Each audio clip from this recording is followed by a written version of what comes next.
दोस्तों, यूं तो इस दुनिया में जंग का सिलसिला हजारों सालों से चल रहा है, लेकिन अलग अलग समय पर जंग के लिए अलग अलग हथियारों का उपयोग किया गया।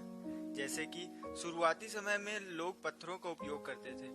धीरे धीरे तीर, धनुष और तलवारों का प्रयोग होने लगा। फिर एक सेना दूसरे सेना से बेहतर होने के लिए अलग अलग हथियार बनाने लगी और इसी क्रम में आज से करीब 500 साल पहले बंदूक का आविष्कार हुआ, जिसने युद्ध लड़ने के तरीके को ही बदल दिया। उस time lock and fire type की बंदूकों का प्रयोग हुआ करता था। समय के साथ ही बंदूकों की दुनिया में भी बदलाव आए और समय के साथ साथ इनमें सुधार आता रहा। इसी होड़ में इजाद हुई सैनिकों द्वारा सबसे ज्यादा पसंद की जाने वाली बंदूक AK-47। नमस्कार दोस्तों, मेरा नाम अमन है और आप देखना चालू कर चुके हैं लेट्स टॉक अबाउट इट की खास सीरीज हथियार। AK-47 एक ऑटोमेटिक गन है जो कि जंग के मैदानों में दुश्मनों के छक्के छुड़ाने के लिए काफी है। लेकिन क्या आप जानते हैं कि इसको किसने और क्यों बनाया था? शायद नहीं, लेकिन इस बंदूक को बनाने के पीछे भी दिलचस्प कहानी है। आज से करीब 80 साल पहले जब 1940 में दूसरे विश्व युद्ध के दौरान मिखाइल क्लाशनिकोव नाम के एक व्यक्ति को कंधे पर गोली लगी।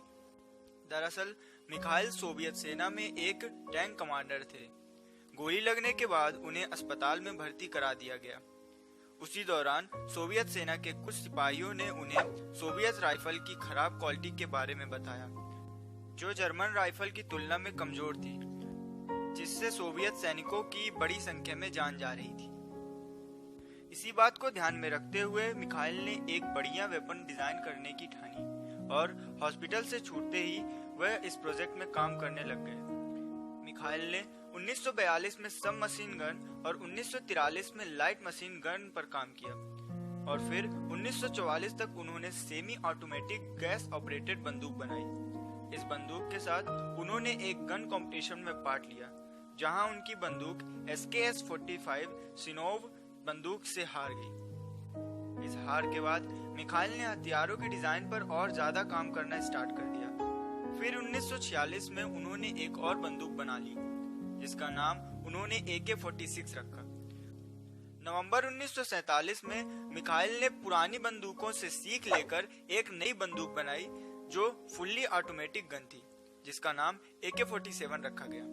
बंदूक का डिजाइन काफी सिंपल था और इसे इस्तेमाल करना उतना ही आसान था। 1948 में इस बंदूक को ट्रायल के लिए आर्मी को सौंप दिया गया। आर्मी ने इस गन को हर कंडीशन में यूज करने के लिए सबसे बेहतरीन बताया। 1949 से ही यह राइफल सोवियत और रूसी सेना के साथ ही है। साथ में दुनिया भर के लगभग 106 देशों के सैनिकों के पास यह राइफल है। दोस्तों, AK-47 में A का मतलब ऑटोमेटिक, K का मतलब क्लाशनिकोव और 47 का मतलब 1947 है जब इसका इजाद किया गया था। दोस्तों, मिखाइल ने इस बंदूक से एक भी पैसे नहीं कमाए क्योंकि वे इसे देश सेवा मानते थे। मिखाइल की मृत्यु अभी कुछ साल पहले 2013 में ही हुई। उस वक्त उनकी उम्र 94 साल थी। आशा करता हूँ कि आपको यह जानकारी पसंद आई होगी।